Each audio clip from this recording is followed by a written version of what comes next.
আসসালামু আলাইকুম, welcome to my YouTube channel. আজকে আমরা চিকেন ভর্তা করব। তো চলুন দেখে আসি কীভাবে ভর্তা করব। তো প্রথমে আমরা এরকম হাড়যুক্ত কয়েকটা চিকেন নিয়ে নিয়েছি। এরপর আদা রসুন বাটা, জিরে বাটা এবং ধনিয়া বাটা দিয়ে দিয়েছি। এরপর এখানে হলুদের গুঁড়া, মরিচের গুঁড়া পরিমাণ মতন দিয়ে দিব। পরিমাণ মতন বা স্বাদ মতন লবণ দিয়ে দিব। এরপর কিছু পরিমাণ সয়াবিন তেল দিয়ে দিব। এরপর মাংসটা সিদ্ধ হওয়ার জন্য এখানে কিছু পরিমাণ পানি দিয়ে দিলাম। এরপর ভালো করে মিক্স করে নিব। এরপর আমরা চুলায় দিয়ে দিব।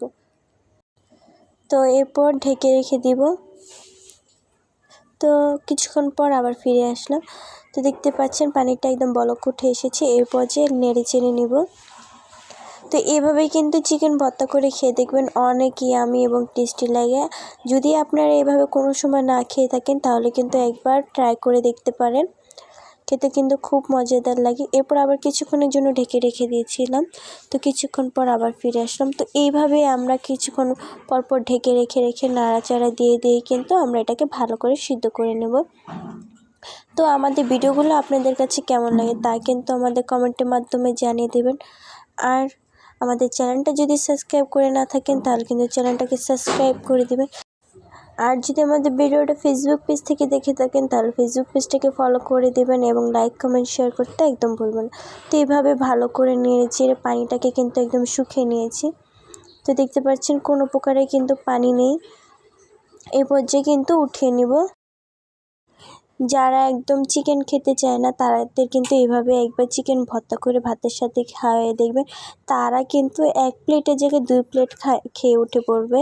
তো আমাদের বাসায় এরকম ভর্তা ভাত হলে আর কোনো কথাই না, 1 প্লেটের জায়গায় 2 প্লেট খেয়ে উঠে পড়ে সবাই।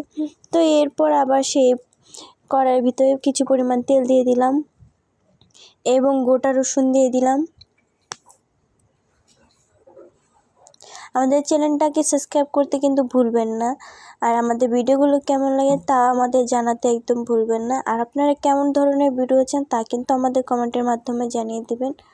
আর আমাদের এই চিকেন ভর্তাটা কেমন লাগলো তা কিন্তু আপনাদের বাসায় ট্রাই করে একবার বলে দিবেন যে কেমন লাগে খেতে। তো এরপর আমরা রসুনগুলোকে উঠিয়ে নিব। এরপর শুকনো মরিচগুলোকেও আমরা একইভাবে ভেজে নিব। এভাবে করে ভালো করে নেড়েচেড়ে কিন্তু আমরা ভেজে নেব। তো ভালো করে ভেজে নিলাম। এই পর্যায়ে কিন্তু আমরা শুকনো মরিচগুলোকে উঠিয়ে নেব।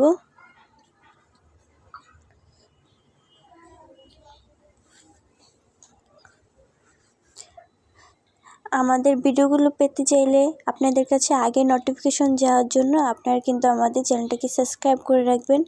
এরপর এখানে আমরা কাঁচামরিচ দিয়ে দিলাম। কাঁচামরিচ দেওয়ার পরে কিন্তু আমরা এখানে পেঁয়াজ দিয়ে দিলাম, পেঁয়াজ কুচি।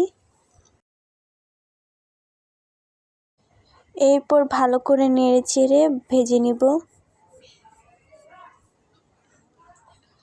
তো ভালো করে নেড়েচেড়ে ভেজে নিলাম। এই পর্যায়ে কিন্তু আমরা উঠিয়ে নিব।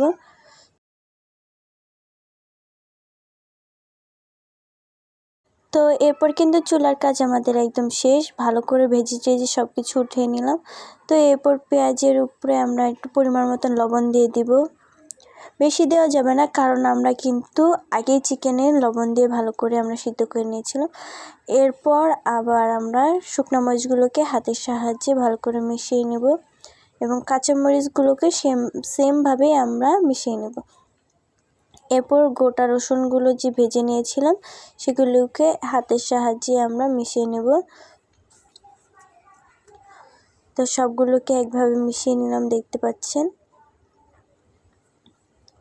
তো আমাদের ভিডিওগুলো কেমন লাগে তা কিন্তু আমাদের বলতে একদম ভুলবেন না। আর চ্যানেলটাকে সাবস্ক্রাইব করতে তো আরও ভুলবেন না। আর যদি চ্যানেলটাকে সাবস্ক্রাইব করে না দিয়ে থাকেন তাহলে এক্ষুনি আমাদের চ্যানেলটাকে সাবস্ক্রাইব করে দেবেন এবং বেল আইকনটি বাজিয়ে দেবেন। তো এরপর আমরা চিকেন থেকে হাড্ডিগুলো সরিয়ে নিয়েছি এবং একদম ঝুরি করে নিয়েছি। তো এরপর আমরা সেই পেঁয়াজের সাথে আমরা চিকেনগুলি মিশিয়ে নেব ভালো করে হাতের সাহায্যে।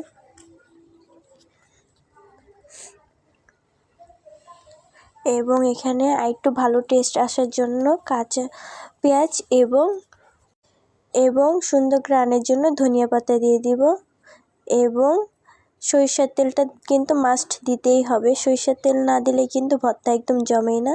তো এরপর হাতের সাহায্যে ভালো করে মিশিয়ে নিলাম। তো দেখতে পাচ্ছেন এরপর যে কিন্তু দেখতে পাচ্ছেন হাত দিয়ে কীভাবে একটা বল বানিয়ে নিচ্ছে। এভাবেও করে দেখবেন, একবার বাসায় বানিয়ে দেখবেন, খেতে খুব ইয়ামি এবং সুস্বাদু লাগে। আর ভাতের সাথে তো আর কথাই নেই। তো সবাই কিন্তু এভাবে বানিয়ে আমাদের কমেন্টের মাধ্যমে বলে যাবেন যে আপনারা বাসায় বানিয়েছেন, কেমন লেগেছে ভর্তাটা।